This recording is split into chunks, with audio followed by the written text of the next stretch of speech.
a natural tendency to believe that the world as we know it will remain as we know it, and that any change that does come will be gradual. However, history has shown over and over that this is a false assumption. This tendency, often referred to as the normalcy bias, prevents people from seeing and understanding the immense forces of causality which build up as a society approaches a cataclysmic change. The U.S. economy is headed for a collapse. In this video, I'm going to demonstrate why this collapse is inevitable, and I'm going to show you evidence that the U.S. government is actively preparing for this event right now. The U.S. national debt is currently at about $16.7 trillion, and it's been growing by an average of $3.87 billion a day. This is an inconceivable amount of money. The human mind just isn't capable of registering what numbers of this size actually mean. So let's take a look at a visual representation. This is $100. This is $10,000 in $100 bills. This is $100 million. It's also about how much 3,500 Americans would make with a salary of $28,500 a year. And this is $16 trillion. Again, these are stacks of brand new $100 bills. And guess what? This number is dwarfed by the unfunded liabilities that are estimated to stand between $86 trillion and $123 trillion, depending on who you ask. To add to the mix, we have an estimated $1.2 quadrillion in debt-based derivatives still in the banking system. Now, I couldn't find a graphic representation of $1 quadrillion, but a quadrillion is 1,000 trillion. So it's 1,000 times this. Like I said, these are inconceivable figures here. This is not fixable. Those who try to convince you otherwise are not misinformed. They're lying to you. One way or another, we're headed for a breaking point. This is the inevitable result of having a debt-based currency. For more information on this topic, please watch my video entitled Why a Dollar and Euro Collapse is Guaranteed. The U.S. government sees this coming and they are preparing. The way that they're preparing, though, should make the hair stand up on the back of your neck. You might remember not too long ago I did a report on the billions of rounds of hollow point bullets and buckshot that the Department of Homeland Security has on order. Perhaps you thought this was a crazy conspiracy theory. Well, if Forbes is willing to acknowledge it, is that mainstream enough for you? Last week, I put out a detailed report covering a leaked government document entitled Internment and Resettlement Operations, or FM 3-39.40, which clearly outlines the plans for military internment camps for U.S. citizens. It specifically mentions the use of psychological operations officers within the camps to isolate activists and pacify the population. The link to the video and the document itself is in the description. And then there's this. Well, we have our big vehicle out here. It's an armored vehicle. It's an AMRAP vehicle. It's mine resistant, ambush protected is what it stands for. This is what we use to deliver our team to high-risk warrant services.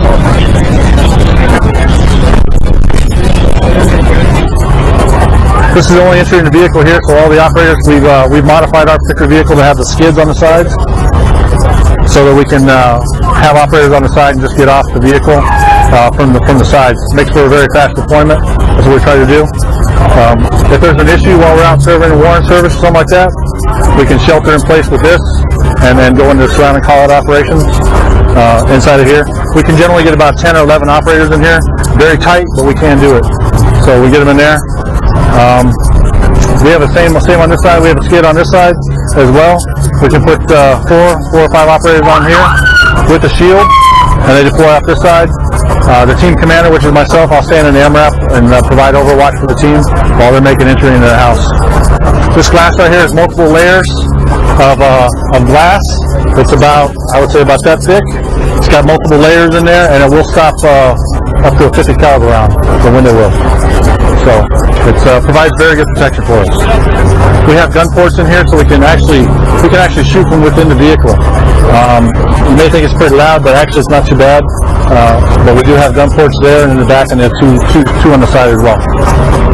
Our team is stationed in El Paso. That's where we're from. We have a team right now, about 17 certified members, and a couple green team guys that are trying to get on the team. And we cover the entire New Mexico state and West Texas, all the way out from El Paso to Midland. And that's our area of operations. Now, we are a national team, so we can be called to go anywhere in the United States and assist other teams with whatever they have pending. It should be obvious that this isn't law enforcement. These are preparations for war. Combine all of this with the NDAA of 2012 and 2013, which give the military the right to kill or detain anyone anywhere in the world without a trial, and you've got the makings of a full-out military dictatorship. Powers that be have no intention of becoming the powers that were. Their system might be falling apart, but they aren't about to just let the people choose what comes next. Now, if you're a rational, intelligent person who's willing to look at reality, then this information is bound to be frightening. For some people, it'll be so overwhelming that they'll just push it out of their minds and do their best to avoid thinking about it. Others will understand that this is irresponsible and will want to do something. But what? Let's start by using the process of elimination and discard the options that clearly won't do any good. Option number 1, vote the bums out. That's not going to work, guys. The elections are rigged. The entire system is corrupt to the core. This should be obvious to you by now. You have zero chance of getting your country back through politics at this point. To pretend otherwise is just delusional. Option number 2, hold protests or fill out petitions. Come on, seriously? Criminals running the system don't care what you think. Your petitions mean nothing to them. Stop groveling at their feet. Option number 3, launch a violent revolution.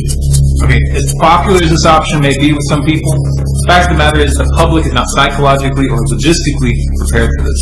If a small handful of civilians armed only with rifles and handguns try to take on the federal government right now, the results would be disastrous. Anyone with urban combat experience, especially veterans of Iraq or Afghanistan, can attest to this. So what does that leave us?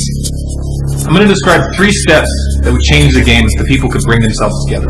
This is not a command or recommendation, it's just my analysis of what would work. Step number 1, cut the federal government and the bankers off financially. Bleed them dry on every level, meaning stop every single payment going in their direction. If you aren't willing to go cold turkey in this regard, organizing a file for extension, day of action, for example, this April, might be a start. Make no mistake though, to really bring these crooks to their knees, you're going to have to play hardball. Step number 2, occupy and blockade the Congress. Do not let these criminals through the doors.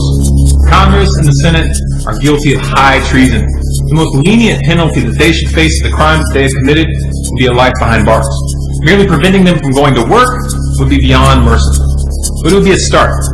Step number 3, call for the military to break the chain of command and refuse to fight in these wars in Africa and the Middle East. Call for them to come home and protect the people from its real enemy.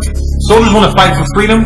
They need to disband the Congress, the executive, and the kangaroo courts that some like to call the judicial system, and bring the financial cartel, which is really running the show, to justice. Sound extreme?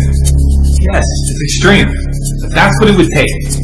Short of this, America's headed for over East German-style lockdown when the economy unravels. This isn't something that's coming 20 or 30 years from now. The scale and the pace of the government's preparation should make that clear.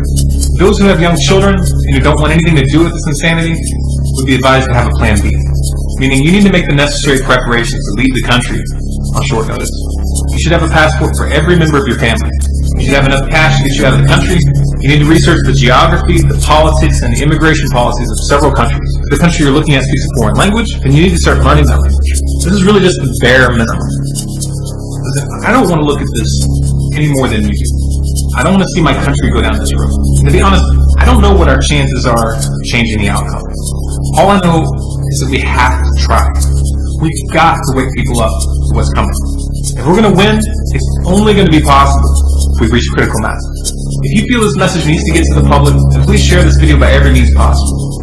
Share it to Facebook, to Twitter, to your friends via email. If you want more content like this, please subscribe to this channel, Stormclouds Gathering, here on YouTube. For bonus content and updates, follow us on Facebook, facebook.com/StormcloudsGathering. On Twitter, at Collapse Updates. And of course, our website, StormcloudsGathering.com. Also, we're doing our live broadcast Wednesday nights, 10 p.m. Eastern, which is tonight, here on YouTube. So be sure to check in for that.